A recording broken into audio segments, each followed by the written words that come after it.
I have been suspicious that my wife is cheating on me with my boss, Jim. I know her family is helping her figure how to get rid of me. My name is Truck Smith. I'm 5'9". I am 46. I lived with my wife, Sharon, for 12 years in a small town in West Virginia. We rent a small 3-bedroom house, a 2-car garage. I am an engineer. My boss, Jim, tries to micromanage me, even though he has no idea what I do. He always tries to tell me, and he keeps track of all my hours. He is the sales department manager. What a joke. I am salary. I design surgical kits for hospitals. Sharon works there also and is a production manager. She makes more than I do. I feel like they all take advantage of me. Don't give a shit about me or my feelings. I have been suspicious that my wife is cheating on me. We would have sex 3 or 4 times a week. Nothing fantastic. Sharon is pretty and does not like to do anything new. For a year now, she hasn't even given me a kiss. I know her family is helping her figure how to get rid of me. We do not have any kids, so it is just her and me. Her mother and sister come over all the time where they go out to bars. When we got married, they said that I was most probably just after her money. I was asked to sign a prenuptial agreement, for which I did. The agreement said that if someone cheats, they leave with what they brought into the marriage. I have never even looked at another woman. I am to the point where I will have a patent on some specialized tools for surgery soon. It is worth millions. When I first thought up the idea, the company I work for wanted nothing to do with it. They even sent me a memo saying that I cannot work on it during work hours and that if I do, they will fire me. So I would work on it from home in my cellar. About 2 months ago, I found video recording cameras in my work area. My wife is the only one that knew I was getting close, so to make sure I went and bought some cheap cameras of my own.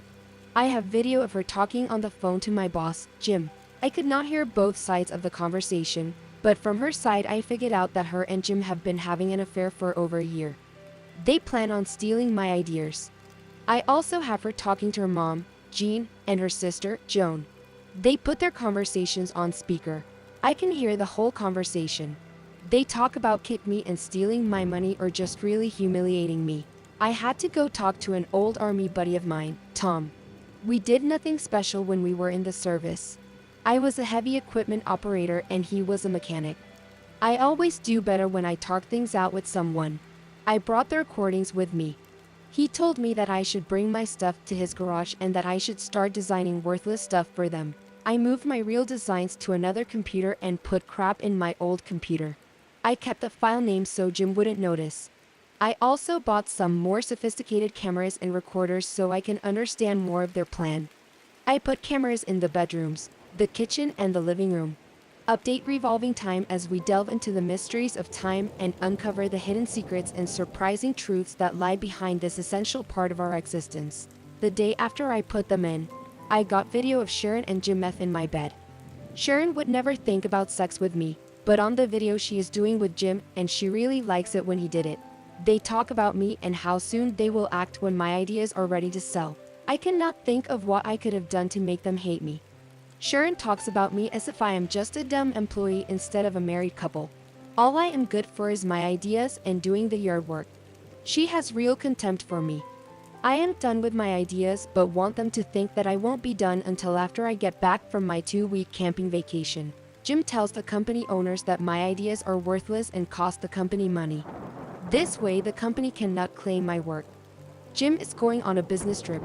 He plans on selling my ideas and make it look like I am worthless. Jim also F my sister-in-law, Jean, and mother-in-law, Jo. Sharon even joins in. I see they are all bisexual. Love the taste of pizza. If it wasn't for them hating me, I would love to join it. They are real B to me. I got so turned on watching them I had to jerk off. Joan always called me a sex pervert. I plan on sending videos of them to everyone in their church and family. Joan always said that I should go to church. I will see how often she goes when this is through. While Jim is away, Sharon decided she would let me F her. She was whore and I would do. I turned her down, saying I wasn't feeling good. She then tried to think of the last time we had sex. She couldn't. She brought that up. I told her that she is the one that didn't want it. I told her that I was going to sleep in the spare bedroom, so I didn't get her sick. The company that I work for would back Jim over me, so quitting there wouldn't bother me. I cashed in my 401 Calvin and started a new retirement account with a new firm. I put in firm's vacation. Jim said my job might not be here when I return. I told him that I planned on going camping for a couple of weeks and that I had little business to take care of. I started moving my stuff out of the house, my tools, hunting and fishing equipment, camping gear sharing. Kind of noticed. She said it was about time that I clean up my shit. Sharon was never interested in going camping or anything I wanted to do. I wonder why she even married me. I found a small house the next town over to rent from month to month. I could work on my designs there. It has a 2-car garage, so even if they drive by, they won't know I live there. The personnel manager, Cindy and Sharon, do not get along. So them talking about my 401k is not a problem. Sharon and I have different checking and savings accounts. That is her idea. I have a 6-year-old 4x4 pickup. She has a brand new BMW. I have been paying all the house bills, phone, power, cable and trash pickup. I've also been paying on a credit card bill. What she doesn't know is that I have transferred all the bills to her name. I stopped paying them last month. Tom had suggested that I make a list of what I had to do. Check stuff off as they were taken care of. I had already emptied out my closet and a bureau that my clothes were in. Sharon had stopped long ago doing my laundry and she would not even consider going in them. She was way better than me. I had told her that I was going camping sand for 2 weeks. She could care less. She told me that her mom, sister and her were going to a bar when I got home. She was just leaving. She didn't even notice. I didn't talk to her. I grabbed the rest of my stuff and went through the house that I had taken everything I wanted. I broke down the bed in the spare room. I took the bureau and any pictures I wanted. Not much there. I locked the door, got in my truck and never looked back. I got my patents and sold them for $5 million the first week. On the first week, Jim called and told me I was fired and that he had warned me he would have to explain why there were no new kits designed, why no one had called our customers for new orders, why the new kits they were expecting were not even designed. I had sent letters to our competitors telling them all this. I watched my phone for 3 weeks. She texted me, asking when I would be home. I hadn't mowed the lawn and was shirking my responsibilities. I know she didn't really care. I had left the recordings I had made of her, Jim, her mom and sister. I taped a piece of paper to them with her name on it. On the first recording, I left a message saying I knew of their plans for me and my money. I also said that copies of these were being sent out to her work, church, friends and family. Then it happened. My phone blew up. She was calling me every 5 minutes. Jim was calling me Jean and Joan also. She had found the recordings and now just noticed I had left 3 weeks ago. I then put copies of everything in the mail for our work. Our friends, the church, they all got copies. I had put a lot of it on different sites and gave everyone the site names. I smashed the phone and watched the fireworks. I also sent a recording of Jim firing me to the company so they would know who to give the credit to. Jim was fired. Sharon was fired. I bought part interest in one of our competitors. I knew the owner, Perry, and how he treated his employees. His company was more of a family business. I had been having private meetings with him. His company was not overly aggressive. I had told him that I didn't want the town to get hurt and that most of the people were great workers. He knew what I was planning and that he could buy all the equipment and factory cheap. I had found him a couple design engineers and trained them how to design kits that I knew the hospitals would want and like I showed them how to treat the customers. About a week after the plant was running again, Jim shows up for a job interview. He tells Perry that he is the one that kept the old company running. He also puts in a good word for Sharon. I think Jim thought he and Sharon would just walk in and take over. Revenge time. We're living in a world where everyone is getting married and divorcing, but I don't know why people is cheating on their marriage life.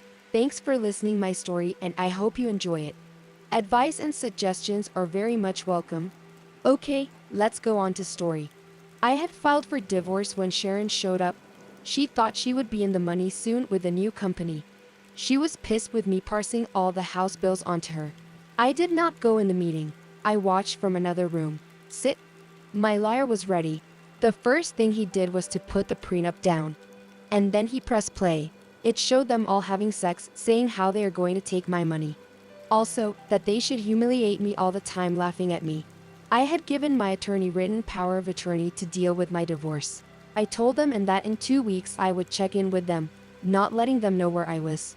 On Monday morning, Sharon was served her adultery divorce papers. Sid told Sharon to just sign it or it will all go to the news and all the charges that can be brought up against her. She signed the divorce papers. When she signed it, she said pretty soon she will be making good money again. She told Sid to tell me that she was through with my sessions anyway. I wanted to sue Jim for alienation of affection, but Massachusetts does not allow that. I guess that too many state politicians were getting sued. But poor Jim and his cronies all lost their jobs, per my agreement with the new company owners. With all his belongings gone, Sharon now owed more than she had in the bank. All the creditors were after her.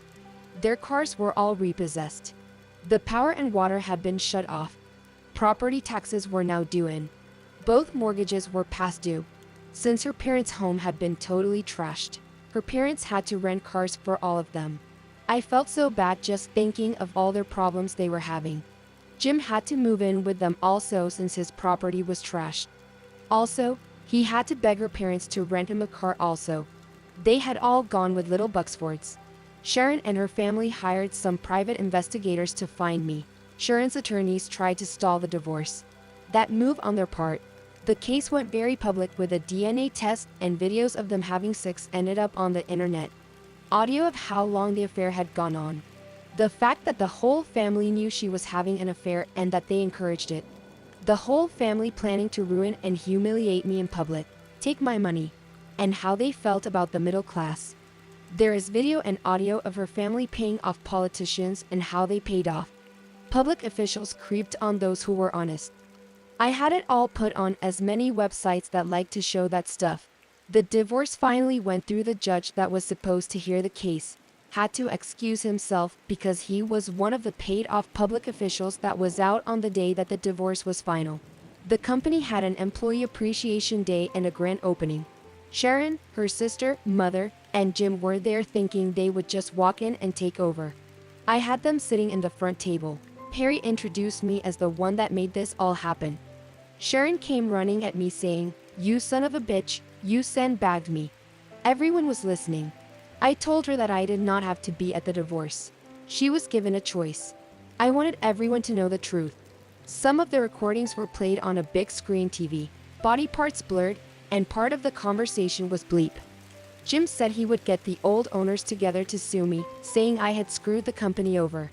A recording of Jim firing me was played with the date, and then I introduced the two new design engineers.